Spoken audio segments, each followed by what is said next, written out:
Terima kasih Hai. sudah bergabung. Akhirnya bisa ketemu dengan salah satu penulis yang sering membuat galau banyak orang, katanya begitu, Mas Ade.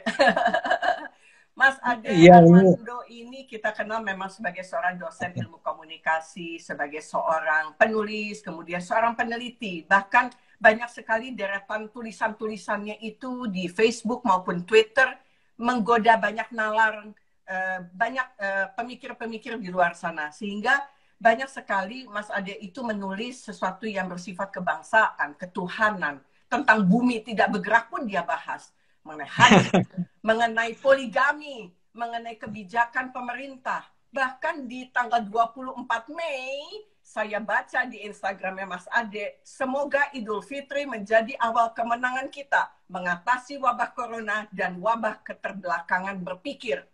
Sepertinya Anda itu gemes ya, Mas, melihat kondisi sesuatu sehingga banyak sekali tulisan-tulisan itu yang menggoda nalar seseorang, termasuk saya. Ketika membaca tulisan Anda kayaknya menggoda nalar saya untuk berpikir sebaliknya. Silakan Mas Ade.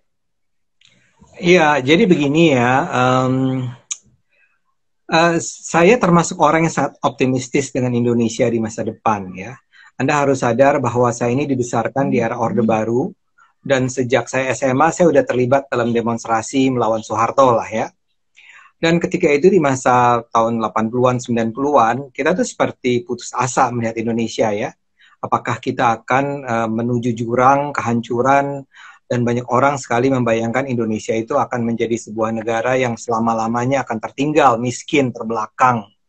Kemudian terjadilah setelah dia berkuasa 30 tahun, Soeharto jatuh, dan kita masuk ke era reformasi. Nah, saya nggak tahu Soraya waktu itu di mana ya, tahun-tahun 99, 2000 itu ya. Tapi kita kalau cuma Anda beda 4 tahun kok. Umur kita cuma serius, beda 4 tahun. serius, bohong banget. I'm younger than you. I know, tapi nggak mungkin lah udah 50-an. Kamu tuh 30-an kali ya, 35 gitu. That's a compliment. Oke. Nah, jadi Soraya pasti ingat ya. Waktu itu pun orang semua membayangkan Indonesia itu skenarionya doomsday. Hancur, balkanisasi. Kita akan mengalami seperti Yugoslavia yang terpecah-pecah. Indonesia, dan kalau Soraya ingat misalnya di awal-awal era reformasi itu ada konflik Ambon, ada konflik Poso, dan kemudian kita seperti mengatakan where we are doomed. Ini kita udah nggak mungkin tertolong. Korupsi kita sudah sedemikian berurat berakar, dan kemudian ekonomi kita juga sudah ya udahlah, kita akan tertinggal terus karena ketergantungan pada utang, dan pokoknya semua hal yang buruk-buruk ya. Saya tidak pernah percaya Indonesia itu akan hancur. Saya selalu percaya semua bergantung pada apa yang dilakukan oleh bangsa ini ya. Karena itu bangsa ini harus, kita pasti bisa survive, kita bisa maju. Dan sekarang saya senang ketika orang mulai bicara tentang Indonesia ini. Saya baru aja baca sebuah tulisan yang sangat bagus yang membayangkan tahun 2050 Indonesia itu akan menjadi negara ekonomi terbesar keempat di dunia. 50 itu kan 30 tahun lagi ya. Barangkali kalau buat anak saya itu artinya pada saat anak saya itu berusia 50-an ya. Iya. Cuma di bawah Amerika Serikat, China, dan India. Ya. Dan kita berada di atas Jepang, berada di atas Korea Selatan, segala macam. Skenario-skenario surga ini juga sekarang mulai banyak ditulis kembali. Seperti juga sekarang ketika orang mengatakan bahwa Indonesia ini dengan COVID ini akan tertinggal, terburuk di Asia, dan semua ya, Ayah juga baca, mungkin para penonton Instagram ini juga membacanya. Kita dibayangkan sebagai sebuah negara yang terlambat bergerak, kita ini pemerintahnya tidak kapabel, bangsanya sendiri tidak cukup disiplin untuk menjalankan apa yang diperlukan untuk melawan coronavirus, maka kita akan juga doom. Semua selalu dimulai dengan doomsday ya, dengan bayangan-bayangan tentang kehancuran. Saya nggak pernah percaya. Saya selalu percaya bahwa kita bisa mengalahkan ini semua. Nah, tapi ada syarat, ya. Kita harus kerja keras. Kita punya dua pilihan kan, kayak di dunia ini. Kita misalnya gini, kita adalah sebuah negara Islam. Kita punya pilihan menjadi negara-negara Islam yang hancur bukan negara Islam, tapi negara dengan penduduk mayoritas Islam, Muslim. Terbesar Islam. Terbesar Islam. Kita mau bergerak kemana? Mau ke Timur Tengah, ke Syria, ke Yaman, ke Irak, ke Libya, ke Mesir, ya, atau Arab Saudi. Itu adalah pilihan-pilihan buruk, ya. Tapi kita mungkin terjatuh ke sana, ke jurang yang sama dengan negara-negara Timur Tengah tersebut. Turki misalnya, Tunisia, Maroko, semua mengatakan bahwa kita ini sebetulnya setelah sekian lama berjalan di arah yang benar, sekarang mengalami ancaman-ancaman yang luar biasa, dan kita mungkin akan mengalami kehancuran. Nah, kita bisa tidak mengambil jalan seperti itu.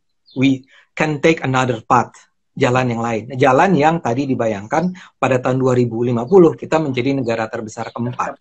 Ada yang bilang tahun 2035 aja kita udah menjadi 5 besar atau 9 besar. Sekarang itu udah 20 besar nih ya. Iya. Dan itu bukan sebuah skenario yang sekedar mengarang hanya karena ingin menyenangkan hati kita. Karena yang membuat skenario itu bukan kita, bukan Bappenas gitu, bukan Sri Mulyani, bukan orang-orang pintar Indonesia, tapi orang-orang luar melihat kita itu adalah the sleeping giant. Dan mereka melihat kita punya segala hal yang diperlukan untuk bisa menjadi besar. Menjadi besar itu adalah karena kita punya sumber daya yang luar biasa, kita punya manusia-manusia pintar, jadi kita punya social capital, kita punya cultural capital, at the very same time kita punya penduduk yang besar, yang bisa menjadi pasar, dan kemudian kita bisa mengembangkan industri yang diserap oleh pasar dalam negeri kita, dan dari sanalah kemudian kita bergerak ke luar negeri, dan seterusnya, dan seterusnya. Jadi kita punya dua skenario nih Ayah. Skenario doomsday, hancur, berantakan. Atau yang satu adalah kita menjadi jagoan di Asia ini.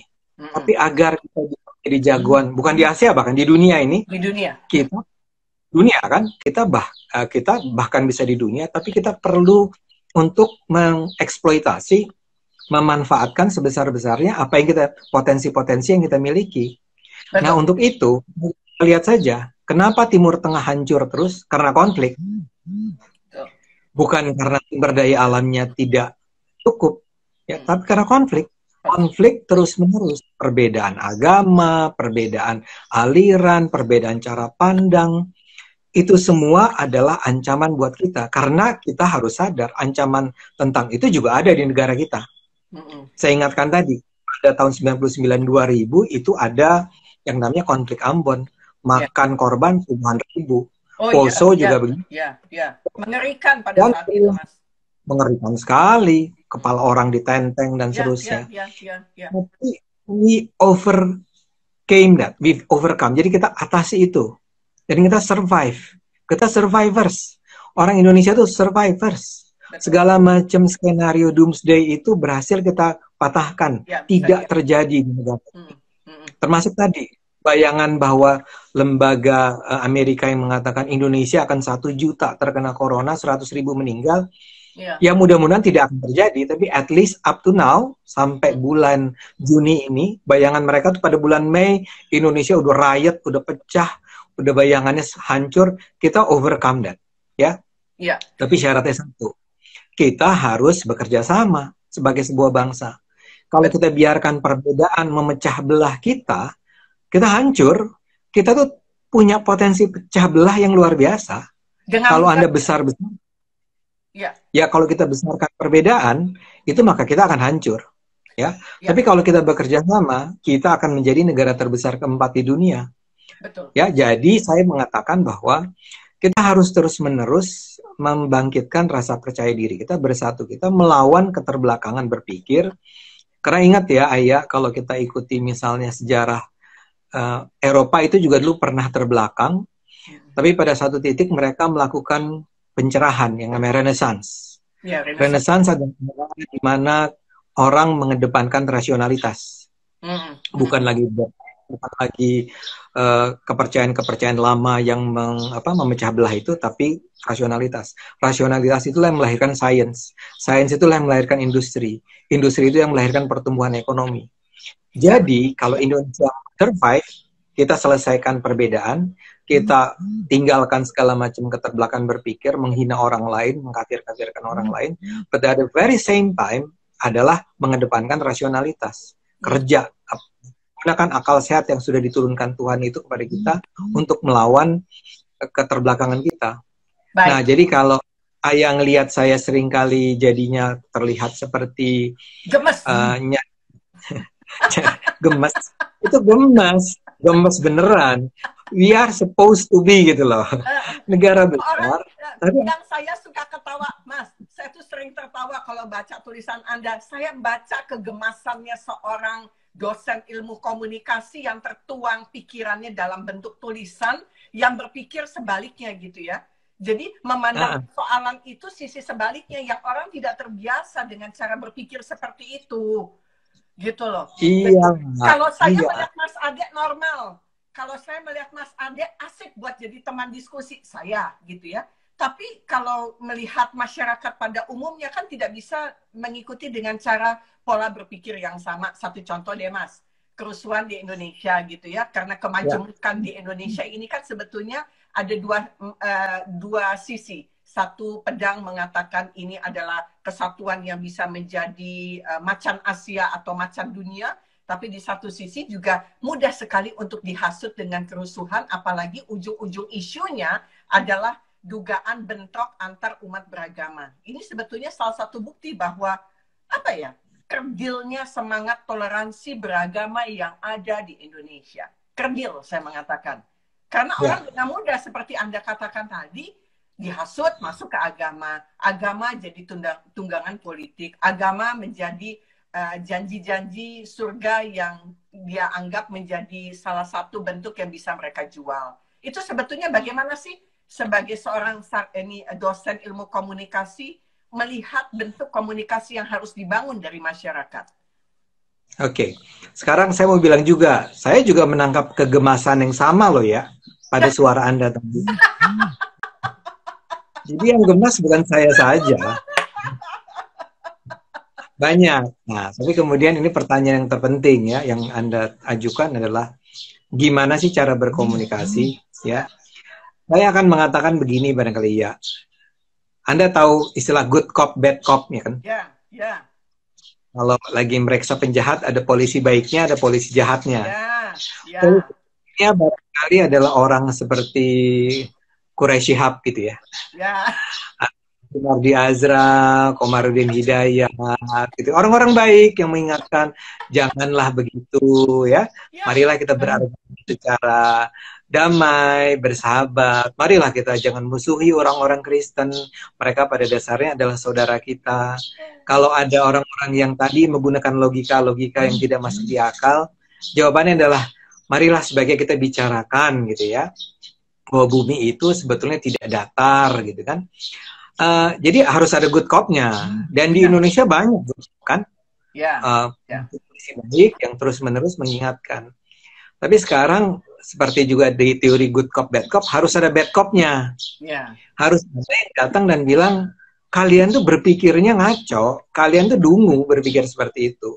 Mengatakan bahwa bumi itu datar, itu keterbelakangan berpikir. Kamu boleh gunakan contoh nggak? Apa? Ya mudah-mudahan nggak ada yang tersinggung ya. Ini saya lagi rame ini sekarang. Saya dipecat sebagai orang Minang. Ada kumpulan ulama atau tetua orang Minang itu menyatakan Adi Armando itu status keminangannya dicabut. Yang terpenting adalah kenapa? Bikin gemesnya apa? Nulis apa lagi?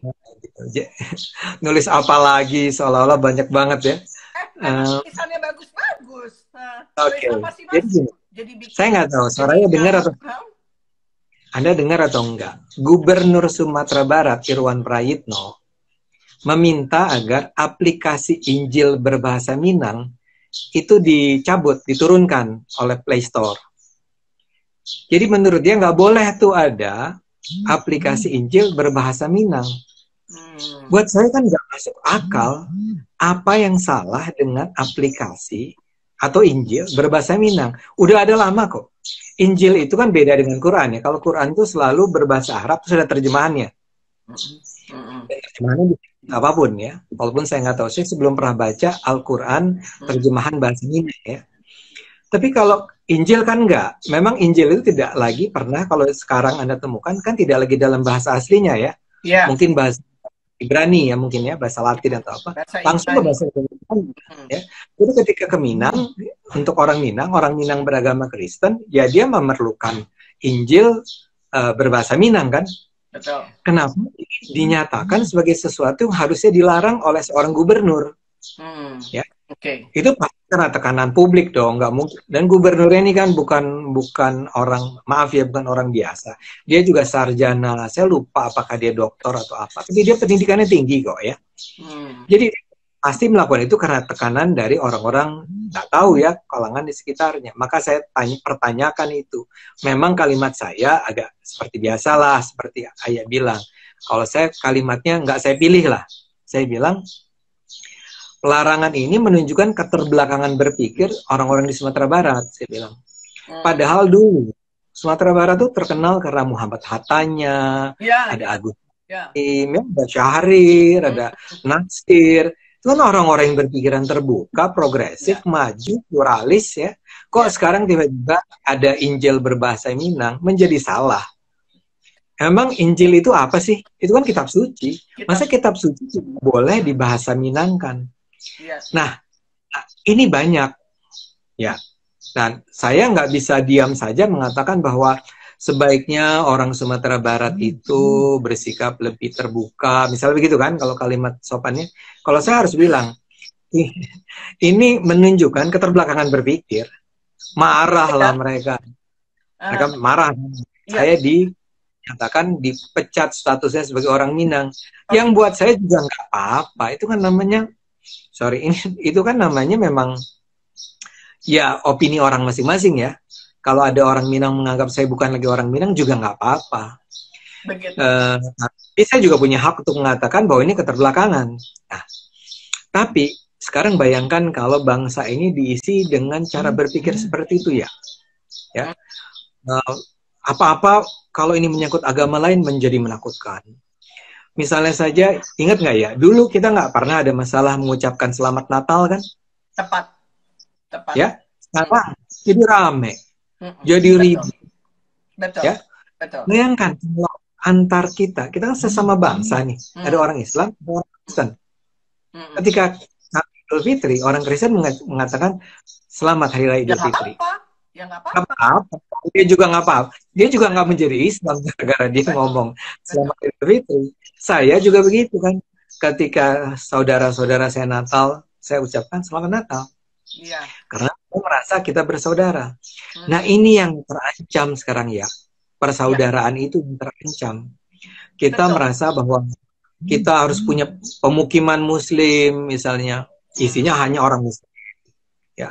Ada shampoo halal. Ada shampoo Islam. Iya, iya. Pas ada. Anak saya ada salon, salon ya. Salon khusus Muslim. Anak saya ini kan tapi itu kan hak setiap orang untuk mau menjual konsep dagangannya seperti apa begitu Mas. Makin serem ya, makin serem menurut saya. Jadi itu namanya komodifikasi agama. Agama menjadi alat dagang. Betul. Untuk mengatakan bahwa jadi dia misalnya gini, dia sebetulnya barangkali nggak Islam amat, tapi dia supaya laku, dia bikin perumahan Islam agar laku. Orang-orang mau membeli rumah itu atas dasar, oh ini rumah di mana tetangga-tetangga kita semua orang Islam. Itu kan bahaya sebuah bangsa. Betul. Di mana kita mau tinggal bersama hanya dengan sesama orang Muslim. Ini tidak ada jalan lain, harus dilawan ya. Harus ada yang melawan. Ya, harus ada yang lawan. Oke, lawan dengan basic adalah ada ilmunya. Melawan juga bukan hanya sekedar agresi fisik gitu ya, membuat kehancuran begitu ya. Ade Marni mengatakan jadi yang bikin tidak toleran itu siapa begitu menurut Ade Marni. Karena kalau saya berpikir bahwa gini, secara teknis sebetulnya pelaksanaan persaudaraan yang ada di Indonesia ini kan sebetulnya harus bukan hanya umat yang dominan saja, tapi lebih kepada umat-umat yang minoritas. begitu ya. Salah satu contoh yang pernah kami sekeluarga lakukan adalah mencoba membantu teman-teman yang merayakan Natal di gereja dengan membantu memberikan makan, mereka menghias pohon Natal. Itu pun kami sempat untuk dikatakan pindah agama sekeluarga, begitu ya. Buat saya konsep bagaimana saya bisa pluralisme itu bukan hanya sekedar texting untuk di WA atau tulisan seperti Anda, tapi saya memilih untuk langsung praktek. Gitu. Jadi saya mewujudkan toleransi beragama itu tidak ada saling mengolok, tidak ada prasangka buruk, tidak ada menggunjing, bahkan sampai menertawakan. Jadi saya mengatakan bahwa orang beriman itu sebetulnya harus bersaudara dengan caranya masing-masing. Kalau Anda menyikapi gitu bagaimana, Mas? Iya, saya pikir itu contoh yang sangat bagus ya. Karena begini, ini kita bicara komunikasi. Pada dasarnya semua itu adalah komunikasi. Betul. Dari sebuah tulisan, sekedar sebuah tulisan, sampai pernyataan, sampai tadi Anda secara sengaja menunjukkan bahwa kami sekeluarga bersaudara dengan keluarga kami yang beragama Kristen. Maka kita saling kunjung. Betul. Itu bukan sesuatu yang sederhana loh ya. Itu dilihat orang, apalagi Anda datang dari sebuah keluarga yang terpandang. Ya. Itu kan menjadi teladan, itu menjadi contoh. Ketika orang melihat bahwa oh mereka saling sapa, mereka saling kunjung mengunjungi, oh mereka saling berbagi kue misalnya kan, itu adalah bentuk keteladanan, komunikasi di sana. Ya, jadi komunikasi kita bisa dari yang saya tadi marah, sampai akhirnya secara sederhana ketika ketemu di jalan mengatakan salam gitu, pagi ya, atau assalamualaikum, atau segala macam. Ya. Nah, saya ingin kaitkan ini sama dengan topik yang Anda tawarkan kepada saya kan. Dan di era wabah ini seperti apa ya? Pelajaran dari Tuhan. Saya turunkan sebuah penyakit yang semua orang kalian kena ya. Kamu udah nggak bisa berbicara. Oh ini urusan orang Arab. Oh misalnya saya bayangkan gini, ketika dulu ada SARS ya. SARS itu di Asia Timur. Dan kita merasa oh itu masalah orang Asia Timur. MERS itu Timur Tengah. Oh itu urusan orang Timur Tengah. Corona, COVID-19, semua kita mengalaminya. Semua lintas agama, lintas negara, lintas ras. Kita baru melihat bahwa Amerika Serikat bisa hancur itu ya. Gara-gara sekarang semakin hancur. Saya nonton tadi pagi di TV di berita, Mas Ade. Setiap hari kita menonton itu kan. Itu adidaya, negara adikuasa. Dan yang saya katakan tadi, orang tiba-tiba melihat, kok Indonesia, sementara orang lain ekonomi ambruk, kita kok membaik terus ya? Artinya bukan membaik terus, tapi terjaga ya. Ya misalnya, kita bicara dolar, sekarang dolar udah angkanya 13,8, 13,9. Dulu orang membayangkan ini akan hancur. Tapi kembali ke tadi, soal yang tadi. Ini adalah sebuah persoalan yang dihadapi umat manusia secara global. Dan melawannya tidak ada jalan lain. Melawannya bersama-sama. Ada satu negara ngebandel, itu efeknya ke negara-negara lain. Maka kita selalu bersama-sama. Ini begitu juga dengan urusan hubungan antar umat, hubungan antar ras, hubungan antar etnik yang terjadi di Indonesia. Anda nggak bisa pikir tentang, saya mau nyumbang nih untuk korban corona hanya yang beragama Islam ya, atau orang Kristen gitu. Ini hanya untuk orang jamaat gereja ya. Kalau di luar jamaat gereja nggak dapat ya. Atau orang Tionghoa melakukan itu. Ini ada dana dari para konglomerat. Ini yang paling mengharukan saya itu ya, Yayasan Buddha Suzi itu. Itu 500 miliar, setengah triliun. Emang dia pikir yang dia bantu tuh harus orang Buddha? Nggak ada. Orang Buddha tuh tiny minority di Indonesia. Dia menyumbangkan uang sebesar itu. Dan paling besar. Paling besar. Nggak ada yang bisa mengalahkan kalau sumbangan dari masyarakat. Dan itu adalah, jadi semua konsep kita tentang orang Tionghoa, orang Jawa, orang Islam, orang Kristen, orang Buddha, ini sekarang menjadi sebetulnya harusnya lebur. Dan kita belajar dari corona ini bahwa persaudaraan antar bangsa, antar ras, antar umat menjadi sesuatu yang menentukan untuk agar kita bisa survive atau enggak. Betul. Nah sekarang pertanyaan dari Ademar ini penting. Siapa sih yang memulai semua? Saya kan Makanya saya ingatkan Anda ya, sama teman-teman yang lain. Dulu kita nggak pernah kok mengalami ini. Nggak pernah. Ini Nggak pernah. baru saja ya. Betul, 20 tahun lah ya. Ya, pokoknya awal Sedihnya 2000. sejak, Awal iya, 2000. sejak reformasi ini. Jadi sedihnya itu, reformasi itu menjadikan kita lebih demokratis, kita menjadikan lebih maju, korupsi kita perangi. Kok pada saat yang sama, intoleransi jadi tinggi. Ya. Nah, jadi saya sih percaya bahwa ini semua memang harus dipimpin oleh para pemuka masyarakat. Ya. Kalau jadi gini, saya percaya bahwa ada kelompok, kita bisa bicara panjang nih tentang di mana awalnya ya. Tapi kira-kira gini, pada 20-30 tahun terakhir menyebar paham-paham yang kemudian menguatkan sebetulnya perbedaan. Jadi yang namanya politik identitas. Itu ada teori-teorinya tuh. Oh. Ya. Kita tiba-tiba merasa bahwa menjadi penting nih identitas buat diri kita. Betul. Yang harus membedakan kita dari orang lain. Ya. Karena itulah kemudian muncul kelompok-kelompok yang mengingatkan harus berpakaian seperti ini, harus punya ciri-ciri fisik semacam ini, harus hanya berkomunikasi, bekerja sama dengan sesama agama. Yang disebut saudara itu adalah bukan lagi sebangsa, tapi seagama. Ya, kalau bukan agama, kecil, eksklusif. Ya, ini diulang-ulangnya sejak PAUD. SD, SMP, SMA, universitas, tempat kerja, lingkungan, tempat-tempat beribadat, itu semua diulang-ulang selama 20 tahun terakhir ini. Betul. Saya merasa bahwa, saya nggak ngomong politik, tapi sejak eranya Pak Jokowi memang terjadi perubahan kembali. Ya, seperti ada U-turn-nya, dibalikin lagi. Nah, ini kerjaan kita masih panjang nih. Saya nggak mau ngomong politik, jadi saya cuma mau bilang bahwa ini semua karena tafsiran kita mengenai apa itu agama, apa itu ajaran. Misalnya saya yang paling gampang ini, ajaran agama, karena saya orang Islam, saya akan mengatakan begini, kata siapa Muslim Islam mengajarkan kita untuk membenci orang Kristen? Nggak ada. Ya, ada satupun, nggak ada satupun. Nggak ada. Sejarah dunia juga mengatakan salah satu. Kalau kemarin itu di MNC TV itu ada seri Umar kalau pagi-pagi di bulan Ramadan. Oh, okay. Saya tuh nonton Omar itu film Qatar, film series. Terus isinya apa? MNC TV. Ya, isinya apa pembahasannya? Isinya, yang saya mau kutip nih, yang penting ini. Jadi cerita tentang, saya diingatkan pada sebuah sejarah di masa awal Nabi dulu, ketika Nabi sedang ditindas, orang Islam, umat Muslim ditindas di Mekah.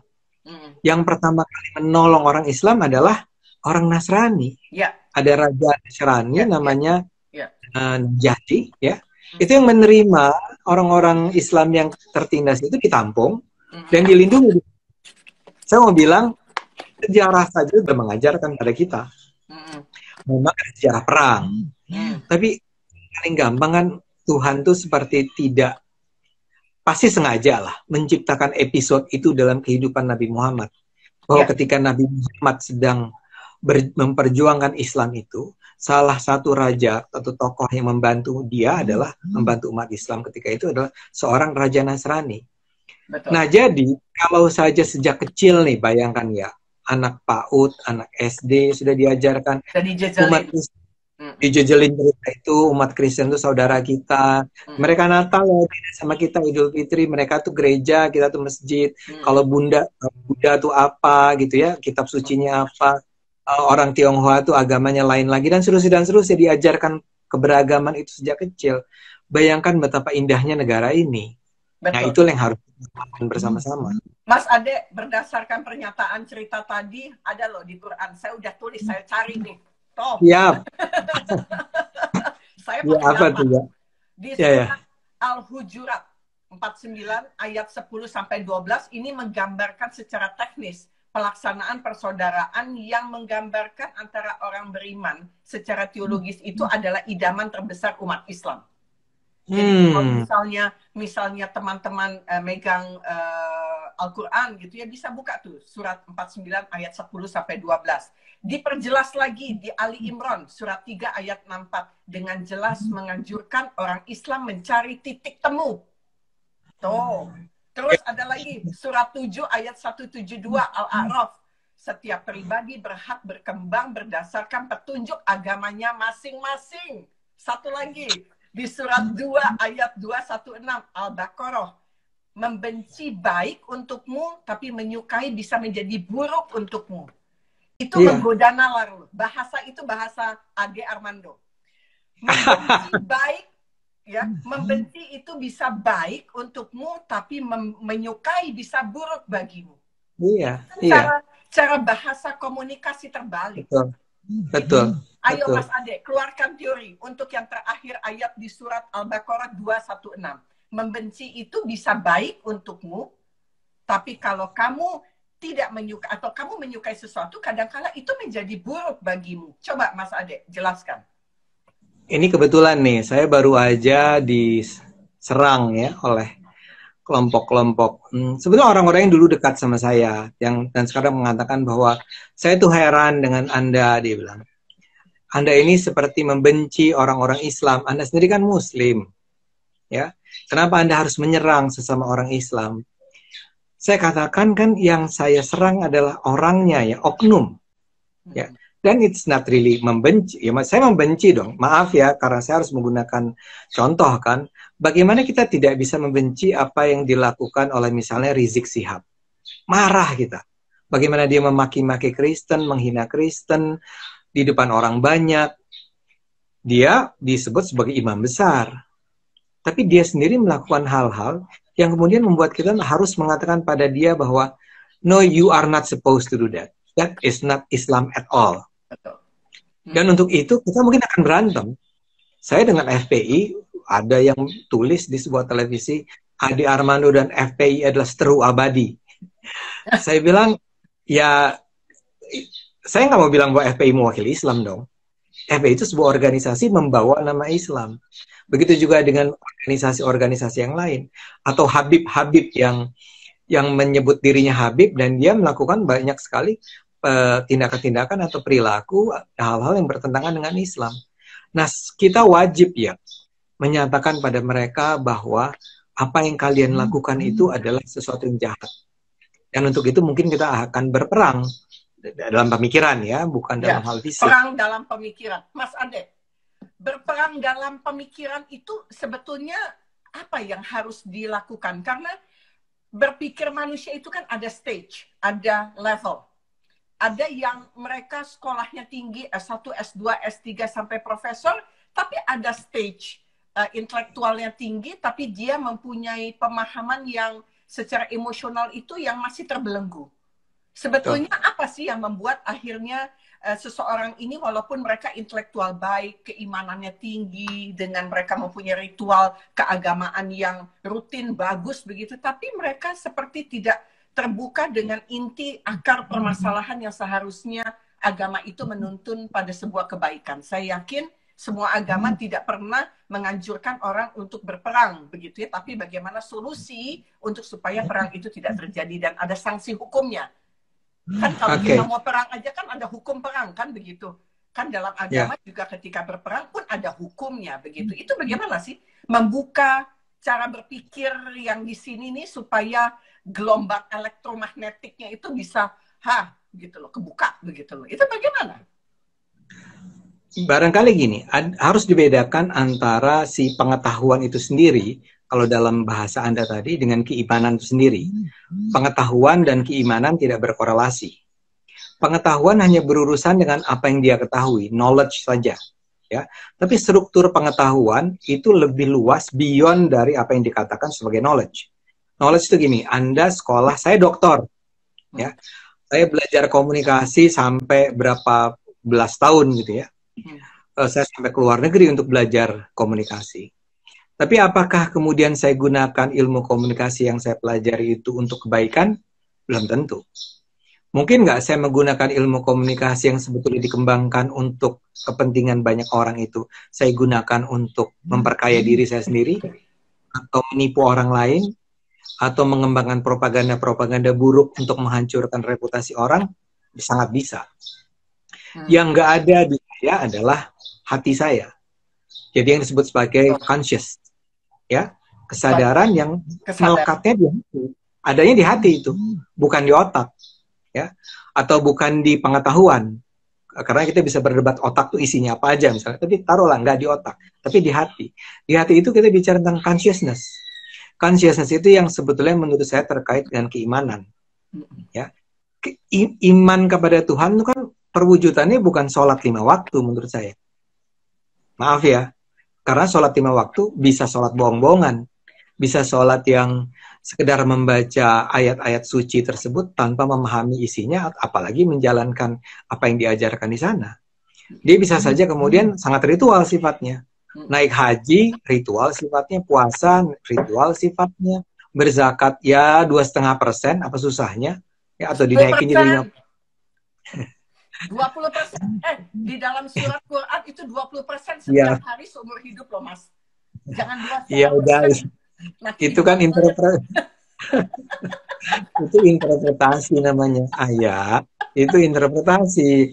Nah, interpretasi itu datang sebetulnya kaitannya sama consciousness tadi. Karena misalnya gini, saya tuh nggak percaya bahwa sebetulnya manusia itu tidak hanya karena dia, kan ada yang mengatakan ya dijamin masuk surga kalau kamu sholat 5 waktu sepanjang hidup. It doesn't make sense kan? Artinya gini, kalau dia korupsi gimana? Dia sholat tapi dia korupsi, ya.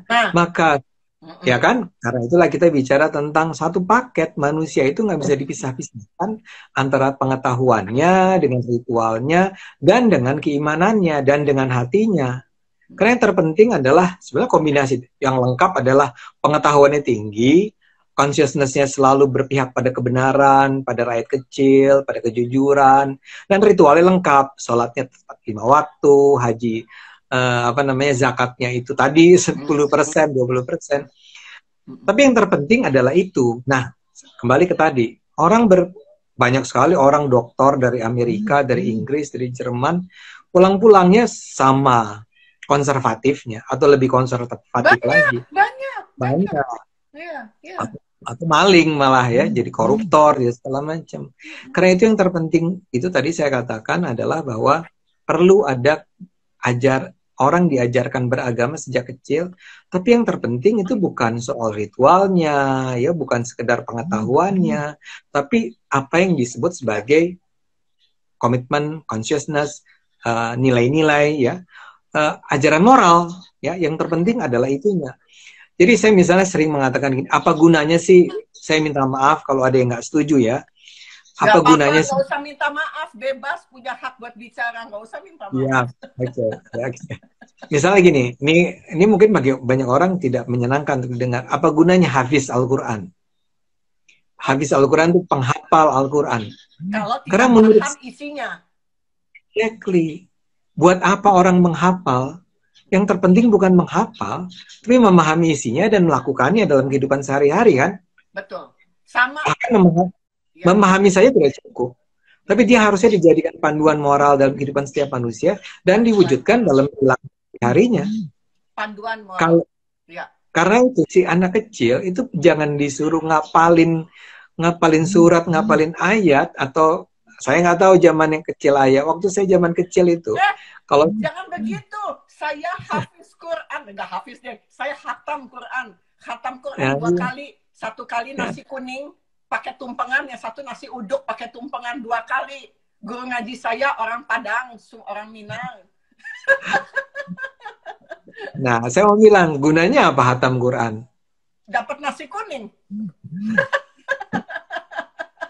Ya, kan nanti ada yang tersinggung, jadi mendingan kita tidak lanjutkan soal khatam Quran ya. Tapi saya mau bilang, anak kecil tuh diajarin tentang persaudaraan. Betul. Baik. Kayak cerita tentang kenapa anak Jepang itu sampai kelas 3, kalau nggak salah dia bilang, itu belum belajar matematik. Betul, 10 tahun mereka baru masuk ke sesuatu yang intelektual. Ya, betul. Karena yang terpenting di atas segala-galanya bagi mereka adalah pokoknya jadi orang-orang baik dulu nih, yang tahu disiplin, yang tahu aturan, tahu moral, seterusnya kan. Agama kan kayaknya sih seharusnya itu yang nomor satunya kan. Betul. Apa gunanya Anda menjadi orang yang sangat taat beribadat dalam artian tadi sholatnya pas jam 12 azan sholat gitu ya. jam nanti setengah 4 sholat lagi gitu. Tepat, bagus sih, bagus. Tapi itu kan bukan indikator keimanan seseorang. Yang lebih penting adalah gimana dia bersikap ketika dia disapa, ketika temannya kesulitan, ketika dia ada masalah-masalah bersama di tengah masyarakat, membantu orang yang tertindas, dan Ya. seterusnya dan seterusnya. Ya. Itu yang Ya. nah, Apa yang tadi Mas Ade katakan itu ada tuh di surat 16:128. Allah beserta orang yang takwa dan berbuat baik. berbuat Orang yang selalu berbuat itu. loh.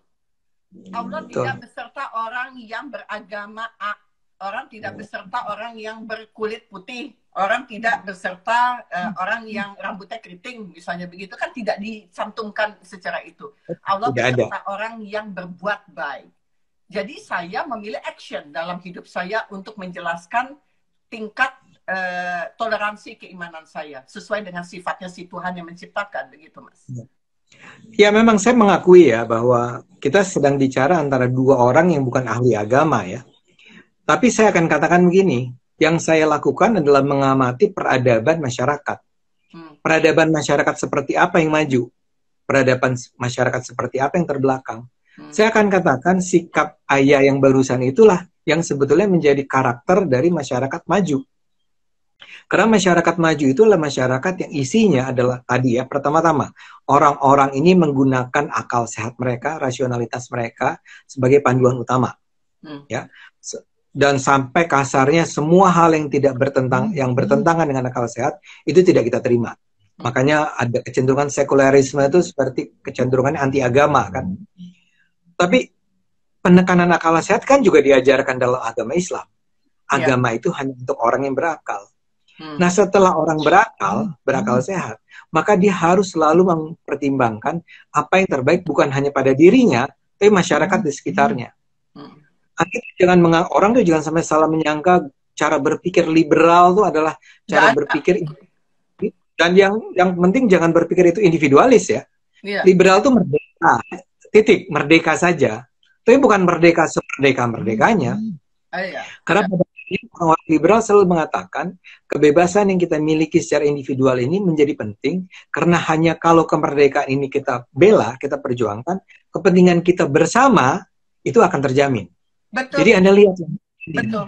Jadi fokusnya ke individunya dulu. Individu kita beres, kita baru bisa berbagi dengan orang lain. Begitu kan, Mas? Betul. Kalau mau pakai pendekatan yang lebih spiritual tuh begitu kan. Ya. Tapi kalau orang liberal yang kita pikir, oh liberal tuh free sex, free drugs, bukan pasar bebas. Bukan itu. Mereka tuh berpikiran manusia itu merdeka. Tuhan menciptakan manusia equals. Ya. Laki perempuan. All men are all human are created equals. Sama pinternya.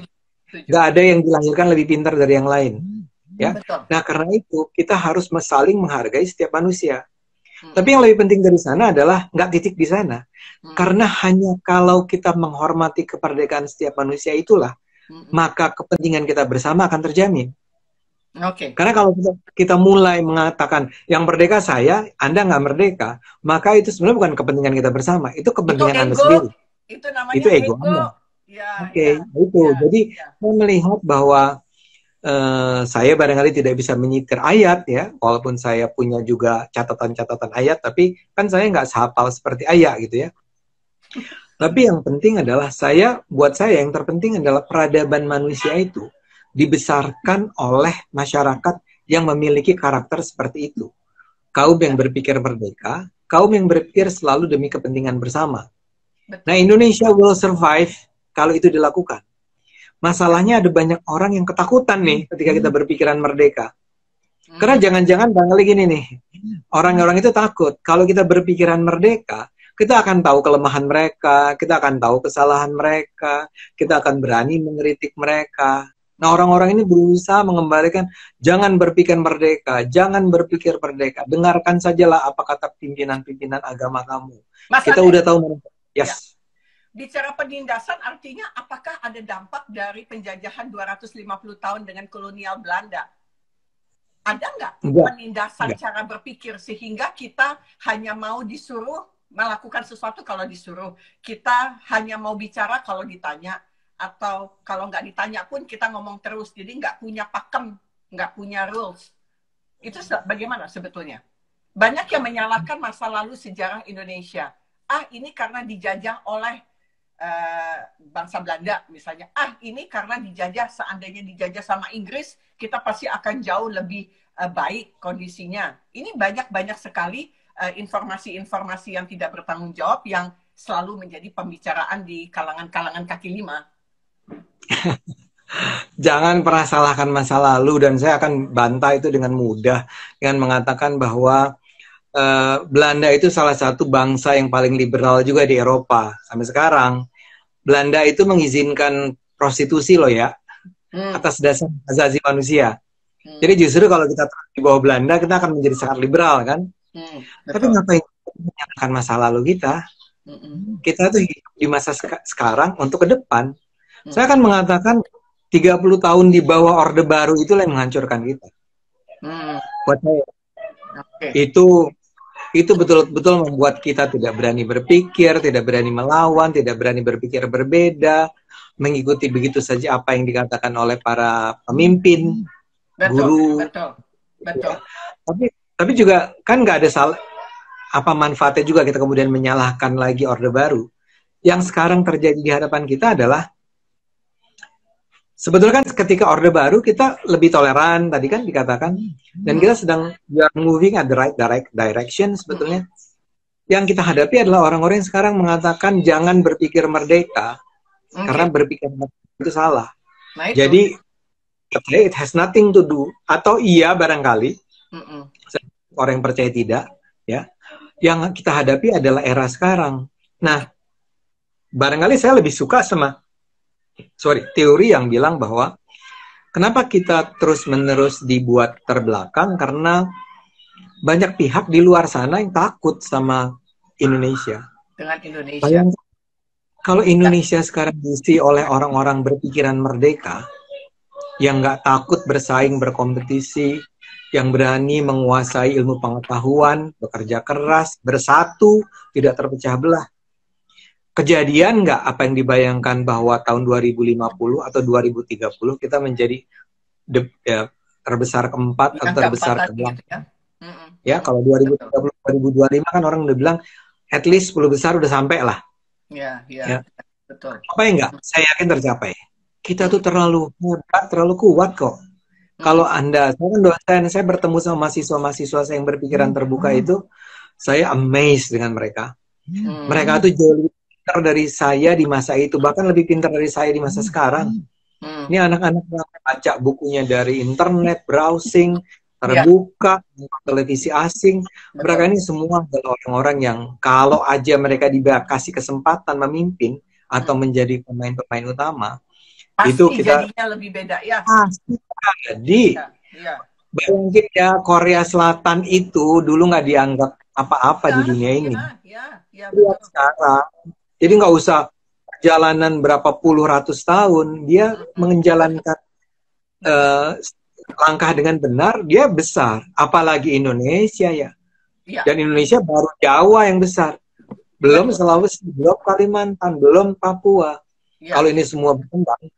Jadi ada banyak yang takut sama kita. Sama Indonesia. Dan mereka akan terus mengganggu kita. Ya, raksasa sedang tidur. Ada sebuah tulisan dari, pasti Mas Ade tahu, Karen Armstrong. Dia datang ke Indonesia. Tulisannya gini, saya bacain ya. Penindasan dan pemaksaan jelas bukan cara tepat untuk menyelesaikan kekerasan. Sebab hal itu hanya akan mendatangkan serangan balik yang akan lebih ekstrim lagi. Jadi sebetulnya dia seorang perempuan yang mempunyai cara berpikir yang sangat luas. Dia bisa membawa misi daripada keyakinan agama yang pernah dia olah di dalam tulisan bukunya.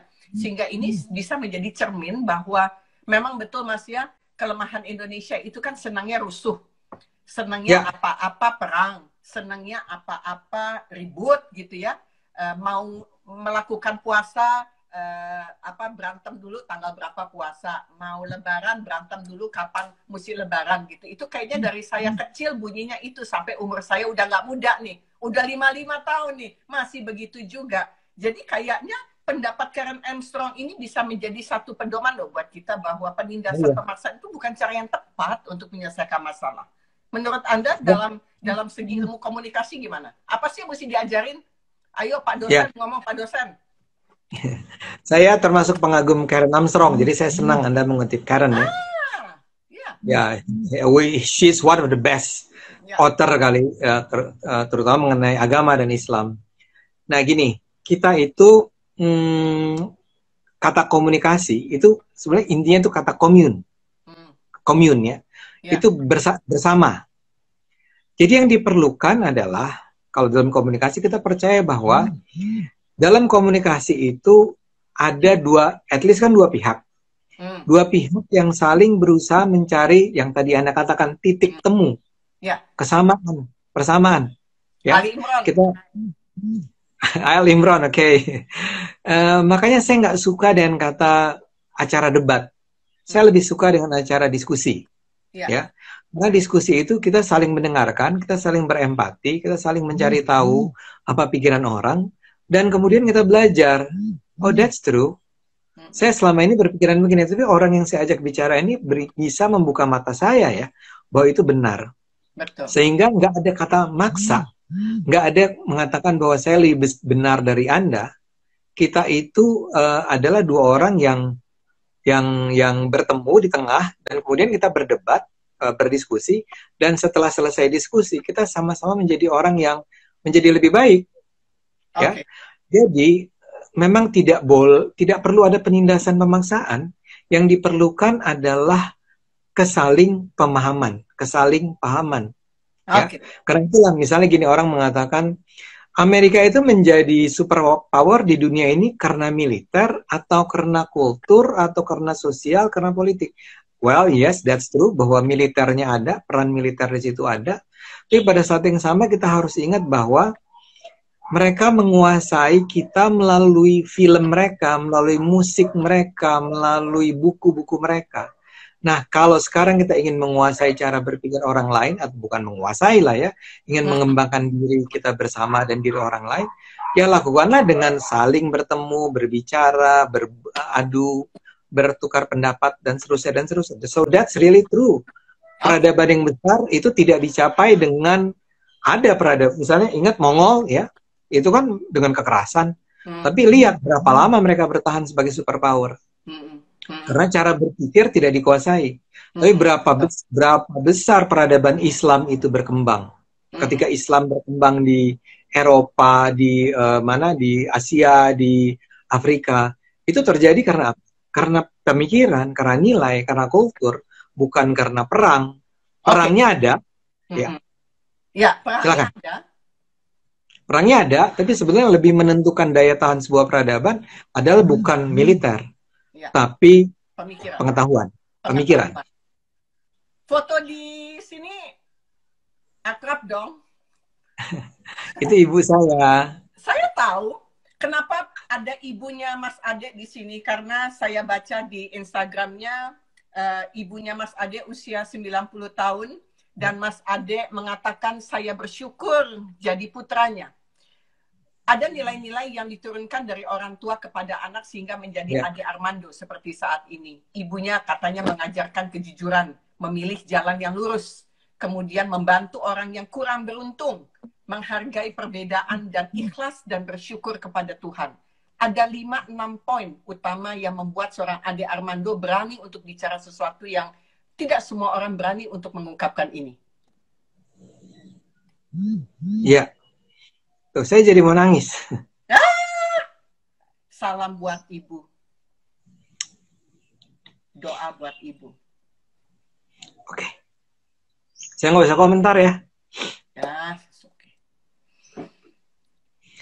Saya tahu Mas Ade, orang yang berbeda adalah orang yang berjuang, berjihad untuk sebuah kebenaran yang tidak semua orang berani untuk melakukan itu. Saya tahu itu. Perlu kekuatan. Anda seorang dosen, mau dihujat apapun, buat saya selama Anda punya dasar teori yang kuat, berdasarkan ilmu pengetahuan yang tidak abal-abal, Anda menulis pasti juga punya sumber yang bisa Anda buktikan.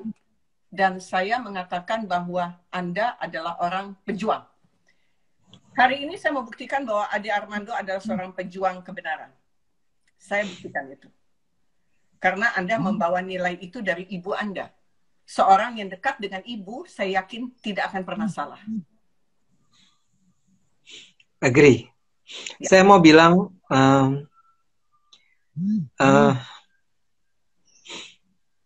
ini nggak bisa diedit sih ya. Iya, jadi natural aja pakai di edit. Ya. Iya, jadi salah satu hal yang ada ibu saya, ada istri saya, ada anak saya ya. Okay. Tapi ibu saya adalah orang yang membesarkan saya sejak kecil kan. Yeah. Jadi dia sebenarnya ibu saya dan ayah saya, cuma ayah saya udah meninggal sangat lama ya. Mereka itu nggak pernah ngajarin saya jadi jagoan, ya. Misalnya nggak suruh saya berantem gitu ya. Tapi memang mereka seperti ngajarin saya itu harus ya punya prinsip ya. Yeah. Dan prinsip itu kamu pertahankan. Ya tidak dengan ngomong begini ya, ini bahasa saya sih ya. Yeah. Tapi kayak gini lah. Setiap saat saya mengalami kesulitan gitu ya, menghadapi lawan musuh terusnya, itu ibu saya itu akan selalu seperti nepuk-nepuk saya gitu ya. Ya udah yang sabar gitu loh. Ya emang gitu, emang orang tuh begitu. Kayak gitu loh. Ini ibu yang nggak pernah musuh gitu loh. Ya. Yang nggak saat yang sama dia juga mengajarkan, ya enggak, kamu harus, nggak apa-apa kamu miskin, kamu kehilangan pekerjaan tuh nggak apa-apa. It's okay. Nanti juga Tuhan akan memberikan jalan kayak gitulah ya. Walaupun saya selalu harus bilang, ya juga disupport oleh istri saya yang saya nggak tahu apakah istri saya itu paham atau enggak dengan saya. Saya sih percaya paham ya. Mbak Nina kan? Bayangin kalau ada istri yang kemudian ya udahlah jangan itu lagi lah kan kita karena menjadi bersikap seperti ini kan punya risiko ya. Nah itu yang saya ingin katakan adalah bahwa I'm blessed, saya itu diberkahi punya ibu seperti ini, saya dibesarkan dengan itu yang tadi dikatakan oleh Anda tadi. Memang betul-betul diajarin nggak ada uang haram tuh nggak boleh. Tidak dengan marah-marah, tapi nggak boleh, nggak ada. Uang kita tuh harus halal ya, jadi uang kita tuh harus bersih. Kita harus membela orang susah, membela orang kecil. Dan pluralisme itu diajarkan orang tua saya sejak saya kecil. Teman-teman orang tua saya itu orang Kristen, orang Tionghoa, orang Buddha, orang apapun, orang Arab, ada semua gitu ya di lingkungan saya. Saling kasih selamat Natal. Jadi buat saya itu menyebalkan sekali ketika ada orang bilang nggak boleh selamat Natal. Karena saya grew up tidak dengan cara seperti itu ya. Dan juga dengan ayah saya itu juga orang yang akhirnya tersingkir dari kantornya, dari kariernya, karena dia bertahan dengan prinsip dia. Dia bangga dengan itu. Saya nggak pernah kaya di masa kecil saya, cuma saya bangga orang tua saya itu orang yang punya prinsip. Tapi sekarang saya belajar bahwa ya bangsa ini memang harus begitu. Dan saya ingin menularkan ini pada orang lain. Saya terima kasih bahwa ayah mengundang saya ke sini karena lagi-lagi saya mungkin bisa ngomongin pada lebih banyak orang lagi. Iya betul. Saya terima kasih Mas Ade. Saya diajarin ilmu 4 SKS. Artinya saya lebih bisa memahami sebetulnya bagaimana cara orang ilmu komunikasi mengkomunikasikan sebuah pemikiran dan pencerahan bagi orang lain. Waktu kita tidak banyak, mungkin sebentar lagi akan saya tutup. Sebetulnya pertanyaan dasar dari akar permasalahannya adalah cara berpikir, Mas. Bagaimana sebetulnya melatih cara berpikir kita untuk terbuka luas, terbuka lebar, untuk melihat semua ciptaan Tuhan ini berbeda, bergerak. Semua tidak ada yang statis, semua dinamis. Ketika statis dan ada kematian di sana. Bagaimana Anda menerangkan secara ilmu komunikasi agar kami, orang yang tidak memiliki ilmu atau tidak sempat kuliah ilmu komunikasi, mampu untuk bisa mengembangkan cara berpikir. Silakan, Mas. Saya mungkin nggak bisa lebih baik dari Anda barusan. Karena apa yang Anda katakan tadi itu seperti sebetulnya menunjukkan memang inti dari hal yang harus kita perjuangkan bersama. Semua itu dimulai dari cara kita berpikir. Itu memang sesuatu yang kita pelajari di ilmu komunikasi. Everything starts from knowledge, dari kata-kata, dari pengetahuan. Kalau pengetahuan bisa kita beresin, peradaban akan bisa kita bangun. Percaya deh. Cara supaya pemikirannya tidak stagnan, berhenti? Itu masalahnya. Anda harus memaksa diri Anda untuk terus berpikir, karena Anda berada dalam lingkungan kita, maksudnya berada dalam lingkungan yang memaksa kita untuk tidak berpikir, untuk menerima saja. Kita harus berani untuk berpikir, dan untuk berpikir itu kita harus selalu punya waktu untuk merenungkan apa yang terjadi di lingkungan kita. Tapi kalau cuma sekedar merenungkan juga bahaya ya. Kita juga harus baca buku, berdiskusi semacam ini, mendengarkan acara-acara ini. Ya, hanya dengan cara itu peradaban itu bisa terbangun.